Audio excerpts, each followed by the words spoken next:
Welcome, my 344 subscribers, everyone who sees AEW's faults and call them out on it because we care, to those of you who aren't tribalistic sweaties, and to those of you who don't suspect or expect any sabotage going on by Matt Hardy and Isaiah Cassidy on the firm, like Ethan Page who replied to my tweet. Welcome to my review of AEW Dynamite for the March 1st show. Let's begin. So the first thing on the show is Orange Cassidy versus Big Bill for the All-Atlantic Championship. And this is the match on the show that probably won't register to a lot of older fans. This is like the second most controversial match of the night because small man beat big man. Because that's never happened in real life before, right? Hongman Choi, Stefan Struve, Butterbean. And this isn't even real life. Wrestling is a performance where, if booked, anything can happen. A guy can finger poke another guy and then win a match. A Hornswoggle can win a Cruiserweight Championship. And a Rey Mysterio can be world champion. It's a story that's even in the Bible. David versus Goliath. And I don't remember Goliath winning. You can always explain away the smaller guy who's been booked strongly, who's a champion, who's fast, by saying that he shifted tactics and he wrestled a certain way to beat this bigger dude. And you can always protect that bigger dude by having him take 3 finishers, one of which is a flying version of the finisher. And that's what happened here. It's a match with a usual structure, with some great weight working. It also has something that the Jungle Boy matches did not have, since you had Jungle Boy beat up Brian Cage twice, and that's a dynamic that made sense, where the smaller guy has to do more to the bigger dude in order to take him out. In those matches, Cage just beat the living shit out of Jungle Boy, and it didn't even look like Jungle Boy did enough. Here, every hit that Big Bill did was sold and registered more to Orange. He was near death halfway through the match, but he managed to come back because of 2 things. Big Bill's complacency and arrogance. They played it well. They made it clear that Big Bill was too distracted. He was also very distracted by Danhausen, which gave Orange enough time to recover and eventually win. The man was mocking Orange's taunts in the ring, as he always does with other wrestlers, and I guess that's Big Bill's thing. And it works, and we get another funny, iconic picture that is not as good as my Twitter profile pic. The picture of him scissoring himself is still like the best, but he has the personality down, and the in-ring as well. This guy needs to go up in the card. I suggested bringing in Enzo Amore, but that might not be the best move in such a sensitive time for AEW. He might end up burying the company and Tony Khan in the end. The one problem of the match is something I usually don't have a problem with, and it's the referee waving off calls. But this time it's just too blatant, since, for me, I think the champion should not be disqualified for single attempts. Since if you have that happen, the champ can just cheat and retain. You'll play with the same story again that, we're going to have another match with a stipulation. A no DQ match. That's just so played out. And it's a shit story. But here the champion didn't cheat. It was Big Bill. And for me this was a DQ. Because he visibly chokeslams Orange on a table. They even set it up execution style. So yeah, this is the most egregious ref decision wave off in the company's history. And that takes points off the match. The comeback though, like I said, perfect. We get Big Bill being arrogant and complacent, Danhausen being like a sacrificial lamb, a distraction, in order to give Orange time to recover, and hit 2 normal orange punches and then 1 flying orange punch for the win. Orange retains. I'm gonna have to give this TV main event pay-per-view undercard. It has its problems, but the good outweighs the bad in this one. It had a great David and Goliath story that protects the big man enough. So yeah, after this, Big Bill's real-life friend and former roommate, Jon Moxley. He cuts one of his great promos in this white staircase in order to emphasize the red, emphasize the blood on his face and on the floor. It's one of those great Mox promos that he does when he tries. It's an intense, well-worded storytelling promo that kind of recaps the feud in a way. Hangman does one of these later, but it's not as good as this. So yeah, this is segment of the night so far, and it's gonna stay that way until much later. Jon Moxley can be one of the best wrestlers in the world when he tries. So after this is the Elite getting beaten up by House of Black. So the Elite are making their entrance, lights go out, House of Black appears behind them, kicks their ass, while lights are off.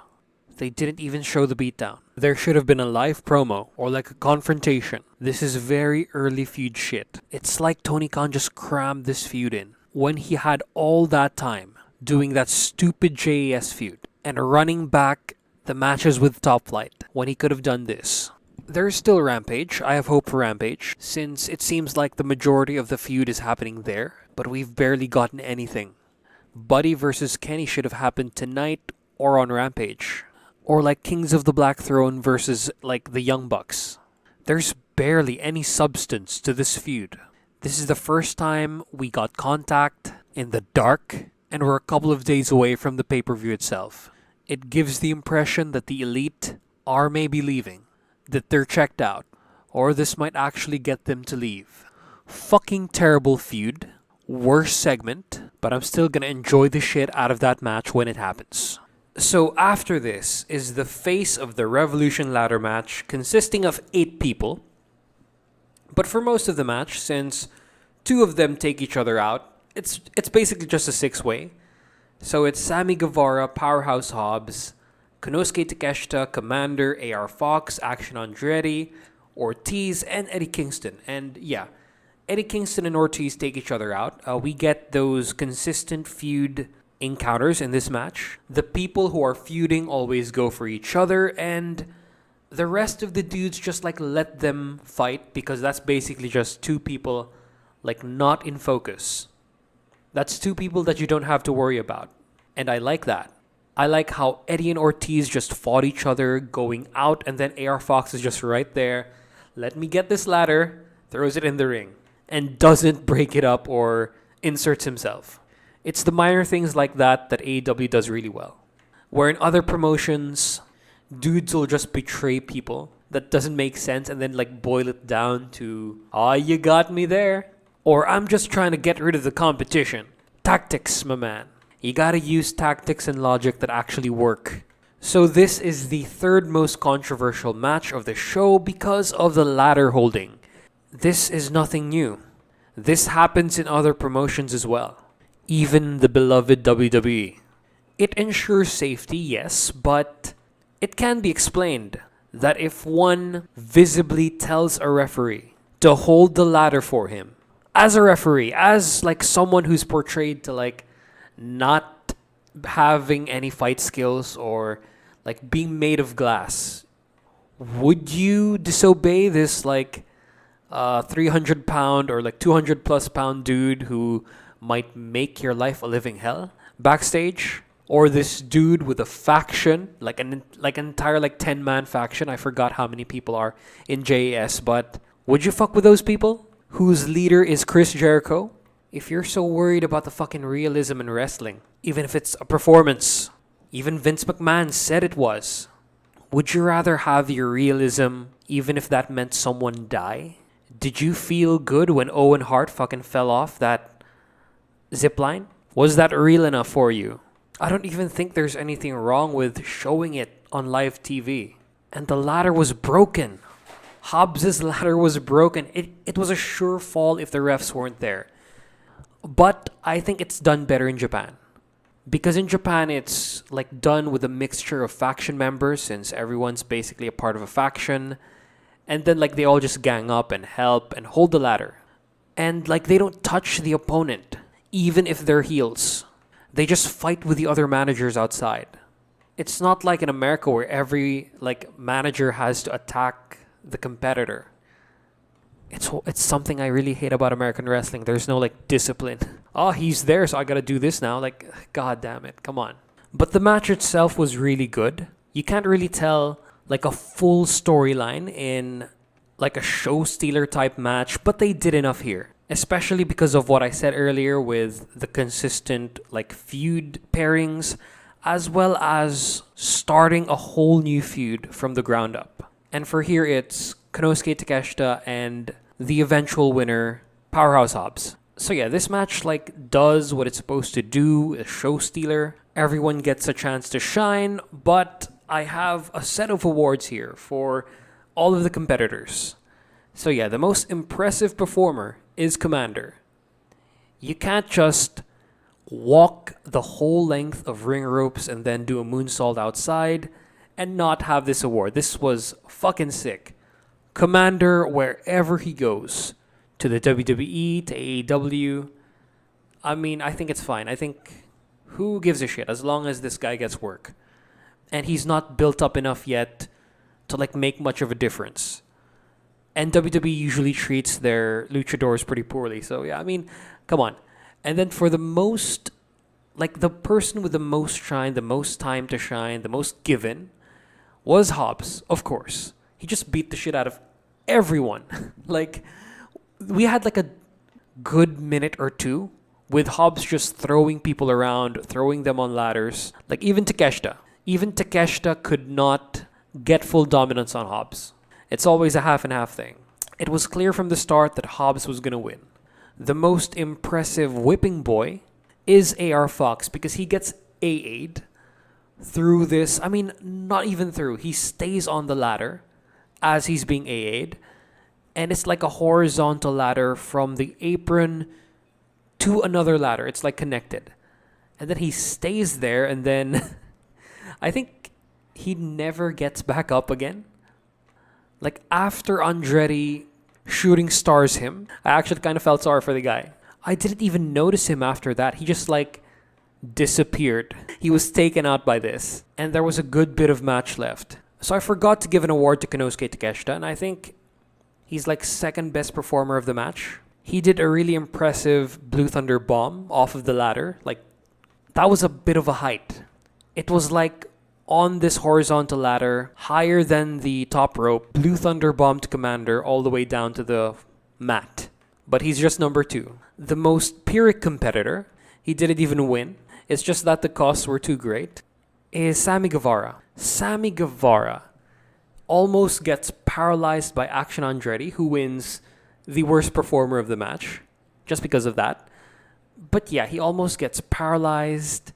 He even continues by doing like a swanton to a pretty low ladder onto Action Andretti. Sammy didn't have a good night, but I think they made it make more sense. Like, Daniel Garcia's presence, like his interference, him helping out Sammy, like made this more tolerable.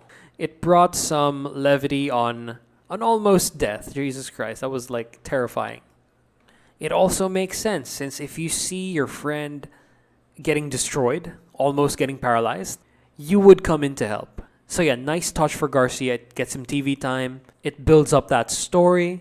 And hopefully we get a payoff, maybe like 2 pay-per-view cycles away. And then for the worst performer of the match, it's Action Andretti. Man did some cool spots like a shooting star press to AR Fox from the top turnbuckle to the horizontal ladder outside. That was a pretty sick spot that took AR Fox out, as well as like climbing a ladder to go to the horizontal ladder inside the ring, and then the botch that happened. This was a stupid spot. I know Sammy has something to do with this as well, but you should have known that it's impossible to do a Falcon Arrow on a person who's 12 o'clock from you and then make him land to the ladder that's 6 o'clock from you. And if they were trying to like throw Sammy to the mat, like look down first. There was barely any room for that. And Action's a small dude. He could barely keep Sammy up. This was a terrible spot, and I hope Tony Khan went off on them backstage. Or if he's unable to, like the veterans or the producers.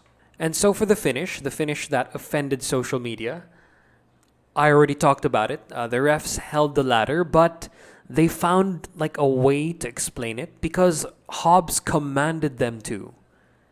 And like, again, as this like small, made of glass, no fighting experience dude who's just there to do his job, would you disobey this behemoth of the man that's screaming at you to help him hold up a ladder? The dude who can like make life a living hell for you backstage. Who can single-handedly like take out maybe 6 referees or more. So yeah, Hobbs has trouble going up, grabbing the ring, and then going down. I would rather have this than people die. It's a performance. So yeah, this match is pay-per-view undercard level. I don't think the end is like epic enough to warrant a higher score, and that botch was just so bad. And it didn't need to happen at all. They could have gone for something else. And then for the post-match, it's just like the usual pre-pay-per-view encounter. Joe goes and intercepts Hobbs, but Wardlow comes out. Joe runs away, and then Hobbs is just watching them, making it even clearer who he's going to feud with. Because Hobbs is a heel, Wardlow's a face, Wardlow's going to beat Joe. And then Joe has like Ring of Honor responsibilities. And then you're literally framing Hobbs and Wardlow in the same place. So yeah, spoilers for Revolution, everyone. This should have happened after the pay-per-view or on the pay-per-view. We could have removed some matches from that, namely the Christian and Jungle Boy one. So after this is the Best Friends interview. So Trent and Chuck are injured from last week, so Danhausen and Orange need to replace them. So yeah, bright side is that Best Friends don't need to eat a loss. And what's bad about this is that Danhausen and Orange already got hurt. Like from the match earlier, like none of them came out unscathed. So we get two guys who are not 100%, and then one of them is very low in the card. That kind of buries the tag division, right? Even if these guys do come out last. Yeah, I wasn't a fan of this choice. It makes more reason story-wise, since they're in a feud with one of the teams in the match, and it's a way to get payback against both teams. But this could have been another match. You could have inserted two other teams that would elevate the match, but instead, you went with storytelling. And this is a case of storylines hampering great matches. So yeah, I don't like the choice of Danhausen and Orange being inserted as well as winning the match in the end. So after this is Chris Jericho versus Peter Avalon. So I love this idea coming in. Like this was like one of the most entertaining things to come out from last week. I love that they're giving Peter Avalon some time to shine. Like a showcase match against Chris Jericho. He cut good promos against him, but the crowd just didn't have it. And like the match itself, it had the same problem that Hangman and Kip did. And it's that the weaker wrestler got a lot more control than he should have. Like Avalon was dominating Jericho like for the whole match. The only piece of offense that Jericho did was the Judas effect, and then that was it. It was a one-hit finish. And I think that was a pretty bad way of doing it. I think you should have went for like an Action Andretti style match where there's a struggle. Like just to give the crowd like a bit more reason to cheer for our babyface. Just like with Hook later. Since Avalon's been off TV for like a long time, he has like zero heat or maybe like 5%. He was in his hometown last week, so he got a great reaction. But this week, nah. Even though the one-hit kill made sense, they failed to get the crowd into the match. This was very sad to watch. Poor Peter. So post-match, Jericho attacks Peter. Ricky Starks goes for the save, but then he gets outnumbered by JAS, and that's pretty much it. This is a terrible feud. Just give Starks the win and then be done with it. I don't want to see this ever again. So after this is the response by Hangman Page to Jon Moxley. And his promo was plagued with terrible production. The audio here was poorly mixed since we get like the crowd noise that's about as loud as Hangman Page's voice. So even I could barely hear this. I needed to use like a volume enhancer to properly hear what he was saying.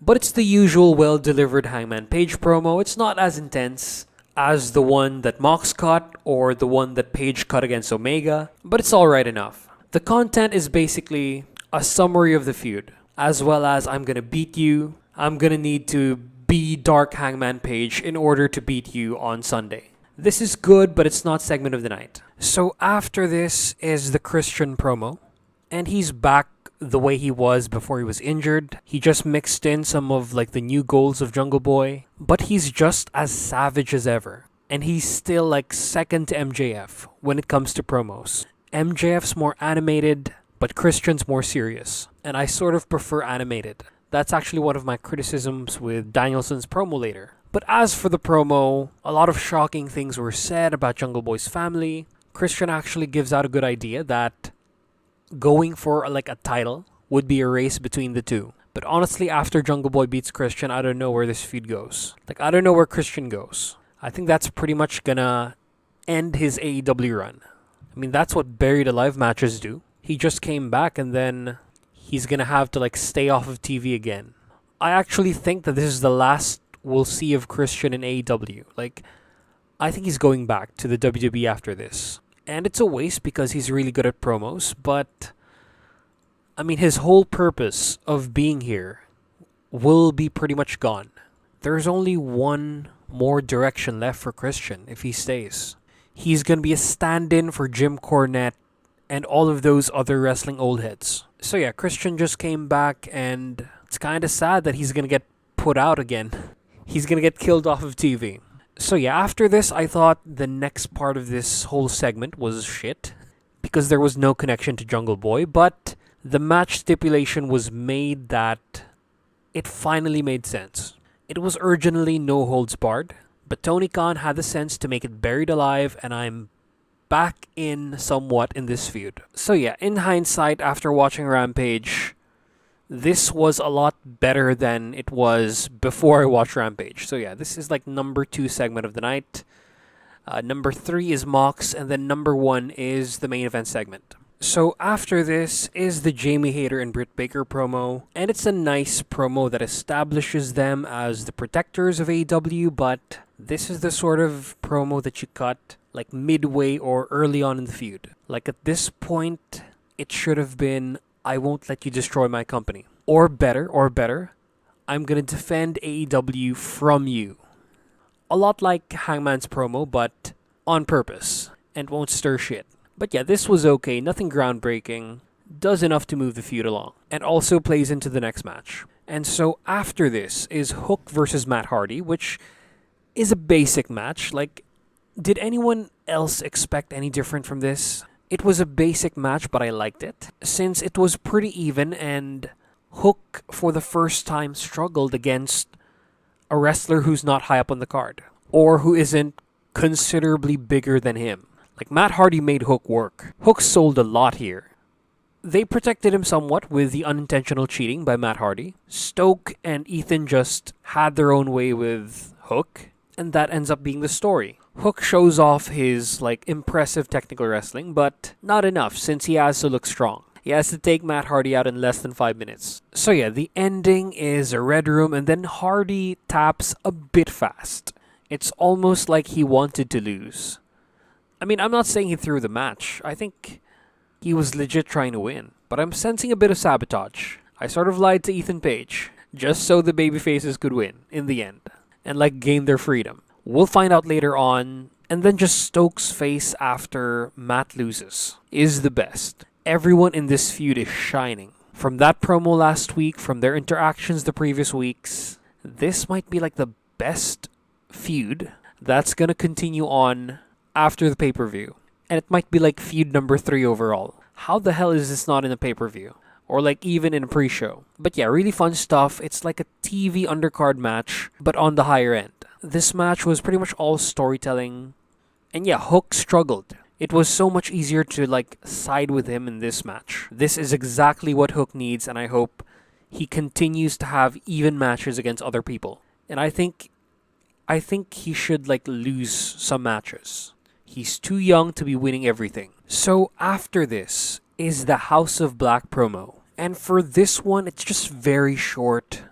As usual, it's a very cinematic, very well delivered promo.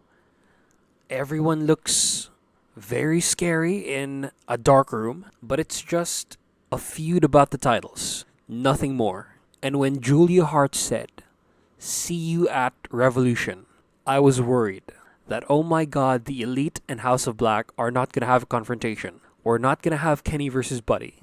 And the Elite, as mentioned by Steve, from Steven Larson are kind of checked out.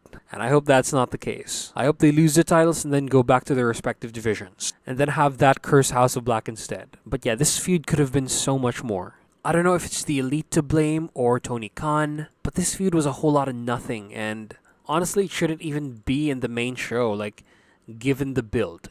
But for match quality's sake, it's going to be pretty high up in the card, or it's going to open, so I guess we have that. And yeah, on Rampage, they don't even show up, they don't even have a confrontation. I'm going to get to that on my Rampage review.